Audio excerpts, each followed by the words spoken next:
Hello, good morning students. As you know that our very important topic is going on and the topic name is the employment determination and income, and the last part of this topic is saving function. Yesterday I have told you about the saving function, but some fundamental things are remaining which we will discuss tomorrow. Today, slope of saving line refers to the rate at which S increase in response to Y. अर्थात आय के साथ साथ saving के ratio में जो परिवर्तन होता है उसी परिवर्तन को व्यक्त करने के लिए हमारे पास बच्चों सेविंग लाइंस होती है. तो दोबारा slope of saving line refers to the rate at which S increase in response to Y. अर्थात आय के बढ़ने के साथ साथ सेविंग में जो परिवर्तन होते हैं उन्हीं के स्लोप को दिखाती है हमारी सेविंग लाइन. देखिए अब यहाँ पे फिर से मैंने एक शेड्यूल यहाँ पे बनाया बच्चों. वाई सी, वाई यहाँ पर इनकम 0, 50, 100, 150 है और सी है हमारे पास 20, 60, 100, 140. मैंने आपको पहले भी बताया था जब किसी भी हाउस होल्ड की if the income is 0 at this point the consumption must be done and this is called be autonomous consumption. यहाँ पे हमने फिर एस फाइंड आउट किया क्योंकि y is equal to c plus s. It means income is a total of consumption and saving. Yesterday I have told you कि जो income होती है बच्चों वो कंजप्शन और सेविंग का टोटल होती है. अब देखिए कंजप्शन यहाँ पे 20 है, 60 है, 100 है, 140 है.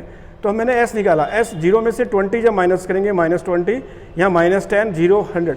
अब मेन जो है ये डायग्राम है जो मैंने कल भी आपको बताया था, लेकिन थोड़ा सा इसमें एक लास्ट पॉइंट रह गया था तो इसलिए मुझे ड्रॉ करना पड़ा.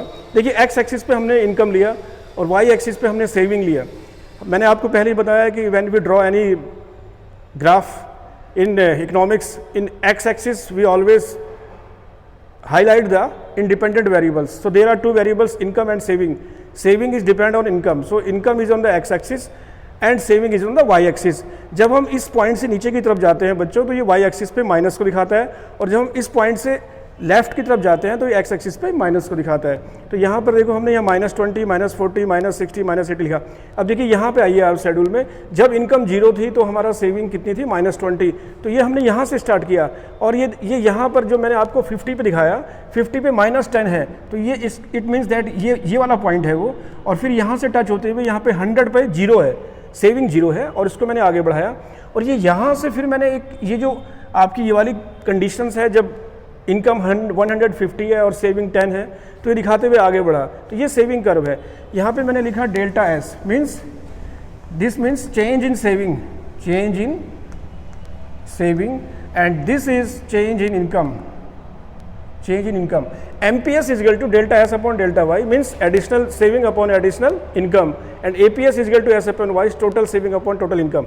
चलिए अब इस चीज़ को मैं आगे बताना चाह रहा था आपसे. देखिए MPC is equal to होता है delta C upon delta Y.